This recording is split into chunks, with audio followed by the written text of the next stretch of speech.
জন্ম আমার নবীর যুগে হলে কেমন হতো আস্ত ভেসে হযরতে বেলালের মধুর আযান যে আযানে ছিল এমন প্রেম মুগ্ধ রহমান আস্ত ভেসে হযরতে বেলালের মধুর আযান যে আযানে ছিল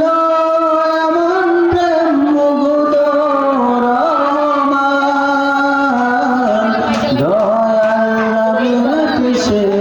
নামাজ পড়লে কেমন হতো দয়াল নবীর পিছে